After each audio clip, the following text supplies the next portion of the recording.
Alright, we got a roof runoff system. We're going to take you guys through the anatomy of our roof runoff system. This is going to be a good one. You're going to want to stick around and catch all the details. So right now you can see Francisco's putting in one of our turf restrictor plates with a pop-up. We patented a turf restrictor plate because the pop-up is the weapon of choice. The problem is the grass grows right over it. So we've designed a pop-up with a turf restrictor plate to keep the turf from growing over the pop-up. You can see here's a D-box going in. Notice how the runs, the distance. Pay attention to the distance. It's really key. You know, get that water safely away from your house. So that's one of those pop-ups with the turf restrictor plate. And you see how that's one piece. Notice how that pipe is one piece. That blue pipe, our high-octane, is one piece, no fittings, no glue joints, none of that. So no way can tree roots find their way in. And that can move around in the winter freeze, or it can move around when clay dries. And when clay shrinks, it won't hurt that pipe because it's not segmented. It's not put in pieces. So here's another one of our pop-ups with the turf restrictor plate. Super easy, just a weed whip along the edge of that turf restrictor plate. There's a D-box. So we picked a really good time and real time, you know, so I didn't speed this up. I wanted you guys to catch all the details, see this in real time, walk through a roof runoff system. You can see that, you know, the guys are gonna knock this right out. So this was perfect for me to have 15 minutes of video real time, because this crew's fast. I mean, they're gonna knock this out in no time. So the blue pipe, people say, what is with the blue pipe? It's a virgin material. Black pipe, all of it, is regrind. What regrind is, it's recycled material, ground up. It's not as strong. It doesn't have near the strength. It's going to split. It's going to crack. Matter of fact, even animals like to chew on it. Something about the smell with all that recycled food containers and everything. It's bad news. You want to stay away from all that pipe that's in the big box stores. You want a good virgin material. You know, I understand when you have to, decide where to put this recycled material. You think, oh, drain pipe. But you know what? My clients deserve better.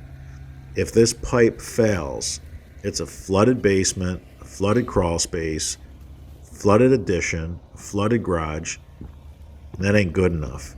So we have Baughman Tile Company run our high-octane pipe out of pure virgin material, no regrind. It's so much stronger when you don't have to put all those additives and binding agents in to hold all that regrind together.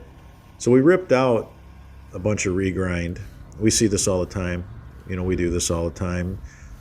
Take an older system, and it's not that old. This black pipe, it's good for, 4 or 5, years, and then it's split. It just can't handle the freeze and thaw. It can't handle when clay dries and shrinks, and when it expands and it moves all around. It's fragile, as in the way PVC pipe is. Look at that one piece. I love that. One long piece. Look how far the guys are running this. They're making sure that they get this to where the grade breaks. They wanted to be far from the house, and they wanted to make sure that they had a good break on the grade so that the water is going to be carried away. This way you're not going to have any issues with capillary action. What capillary action is when the soil gets so wet that it wicks through the soil back to the house. And it can do that up to 20 feet. So you can see the guys are going, beyond 20 feet with these runs. And they're doing just a great job. Beautiful work by this crew, this veteran crew. I mean, they nail it every time. All the details are met. So these D boxes, the reason for these D boxes, and a D box, that's short for distribution box, okay? A lot of people ask in the comment sections, what is a D box? That is a distribution box. You can run a couple of downspouts to a D box and then come out with just one run. You know, that's not a problem either. The way this house was set up and the way the roof runoff was set up, the guys ran independent lines for all the downspouts, and they didn't play games, you know. So they gave the customer their money's worth, basically. You can see how far away this one's going to be discharging water. There's our pop-up with the turf restrictor plate, beautiful. So you can see just how big that ring is. It prevents the grass from growing over the pop-up. It gives it protection. You know, the pop-up is the preferred weapon of choice for so many reasons. I'm going to tell you why we love it. It doesn't hold very much water. So if you drill a couple holes in the bottom of the pop-up, even in clay, clay does perk. And I'll prove it to you. When clay's dry, it's like concrete. When it's really wet, it's like pudding. That's because it took in some water. It will absorb some water. It does perk some. So if you have a 9x9 catch basin or a 12x12 catch basin or this little pop-up and you have holes drilled in the bottom, what do you have a better chance of perking? That little bit of water that's left behind in that pop-up? Absolutely. And this is really important in the north too, because you don't want a 12x12 basin freezing.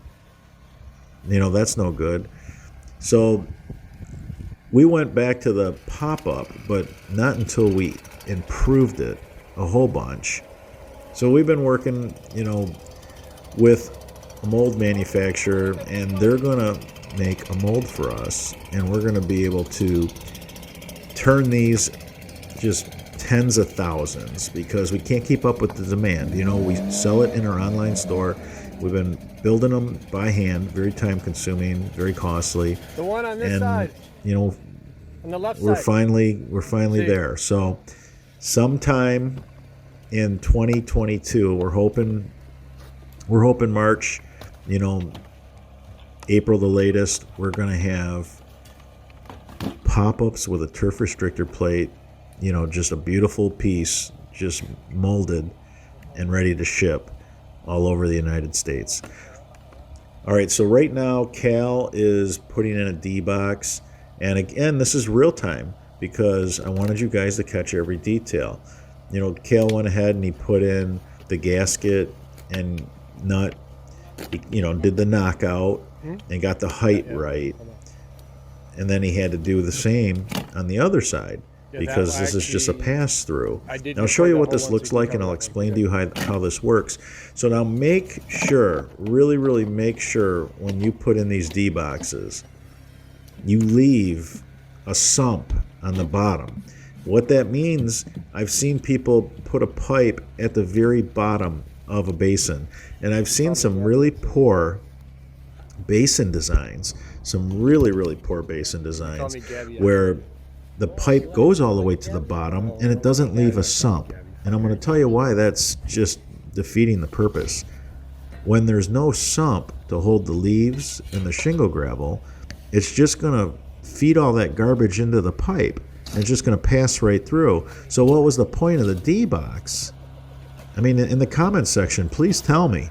Because these manufacturers that have these knockouts, and a lot of these basins, they literally, where you tie into them, it's at the very bottom. And I don't get it. It's supposed to catch the garbage that comes off the roof, tree leaves, shingle gravel, you know, organic material. It's supposed to catch it in the sump. And then you just once a year or twice a year, you take your shop vac and you just clean that out of there. That's the purpose of a D box, because then that way you're not treating your downspout system like a garbage disposal. So in any case, thanks for listening to that rant and letting me rant. You can see Francisco's over here working on going under the sidewalk. You can see how this pipe had split and cracked. this black pipe from the big box stores, See. it's Okay. to blame for so much broken concrete. Right. Once it breaks, once it cracks, and then the water that runs through it starts carrying the soil away, because once it cracks, the dirt falls Okay. inside of this pipe, this black pipe, this regrind that I'm talking about, and it creates a void, a hollow spot underneath the cement, No, none. a weak point, and that's where it ends up cracking. So Cale's got his D-box in place. You know, he's taking some tile tape and he's taping up this joint really good here. If you have to make a connection for whatever reason, it's okay. I'm going to give you some tips. For a roof runoff system, a downspout system, don't use internal couplers. Use external couplers. What's the difference? Well, an internal coupler snaps inside the pipe, which is fine for French drains and all the other types of drains you see us do. Leach fields, that's fine. But not in a roof runoff system, because if leaves, shingle, gravel come down this pipe and you got an internal coupler damming everything, just all that organic material just builds up, and this is how you end up with a clog. So as I've said before, the only time corrugated pipe fails is when the installer failed. The pipe don't fail. Not if it's installed properly. So here's a pop-up with the turf restrictor plate going in. The guys, they got to, push the dirt underneath the plate, pack it in real nice. We've been doing this all year. We got this thing streamlined. We really do. We made a lot of changes to the dimensions of it. We worked with it, so that when it finds its way to the end user, the DIY, we want it to be a nice experience, just an easy install for them. So we work off of plywood all the time. In this case, I have these mats, that we bought to drive the machines. But this makes it so much easier. So anything that you could put over your grass, I encourage you to do that. If you're a homeowner and you can't afford the plywood, and I get that. So, just buy some plastic sheeting. That stuff's pretty cheap. Put that down, anything, so that you can shovel the dirt back over top of your pipe, pack it in, and then pick up the sheeting and dump it in.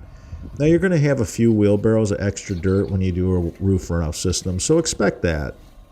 Maybe in advance, plan on an area to put those few wheelbarrows. I'm always being asked to make a video showing how to get under a sidewalk, and I will do that. I'm sorry that I didn't get any of the boring in this video, and that's because we were focused on showing you the distribution boxes, these one-piece runs, how you see that we don't have all these joints.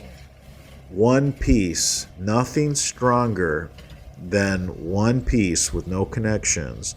If you have to make a connection, use our 200-year tape. It's super stretchy, super sticky, and it's going to hold up to all the elements of what an underground downspout sees. Right. Here in Michigan, we have the 4 climates, and then of course you have shrinkage of the soil during drought and expansion of the soil during the rainy season. So Cale's gonna put this pipe in the D-box, and notice how there's a break in the pipe. See how the D-box creates a break in the pipe? So now leaves and shingle gravel that come off the roof will fall in the bottom of this basin. That's why I'm encouraging you to always leave a certain amount of sump. What I'm trying to say is, you want a certain amount of distance underneath this pipe that's going in this basin. You want a certain amount of distance for leaves to fall down in. We call that a sump pit. And just let the debris fall and just collect on the bottom of this versus the bottom of your drainage pipe. So here is the finished product. Now keep in mind, you just watched that in real time. You've seen the amount of work that got done, and just everything that the guys knocked out. It was, again, they do this day in, day out. I mean, they set the bar high. There's a D box. Right here is the pop-up with the turf restrictor plate. Again, just weed whip. You know, the weed whip, you can just beat up that plate, no big deal. But at least it buys you time. With the pop-up, you don't have no time. If life happens, you know, you blink twice, you can't find it. You're looking around in the yard going, where was it? I think it was somewhere over here. And you're trying to find it, and it's frustrating. Always do a clean out. We always do clean outs. Make sure to always put a clean out on there. That way, if you have to run a camera through there, super easy to do. If some leaves get caught, you know, down in that 90, you can just reach your hand down in there and pull the leaves out. Super easy to maintain when you build a system like this. When you put it together the right way, you can't find yourself in a bad way ever. So now those pop-ups, that's a new design that we're working with, and it's clog-free, anti-clogging pop-up. Yes. So we're looking to set the bar really high with what we're building, with what we're doing. Our prototypes are getting better and better, and we're getting ready to take it to production. So, you know, look forward to that. Again, we got a lot of things in the pipeline. I think we always do here at French Drain Man. You know, there's always things in the works. Notice how every downspout has its own clean out. This one went underneath this big retaining wall, and I didn't get to show you guys how they go about boring underneath the wall, but we'll cover that in another video. You know, super clean. We got a downspout that comes from this corner. We got one that comes from, you know, the top of the bed there. And we did Y those together right there where that D box is. There was a Y, and then took it into the D box, and then both of those downspouts went to that pop-up. Alright guys, if you learned something, if you like these videos, please smash that like button, subscribe, share, it helps the channel, and until that next video.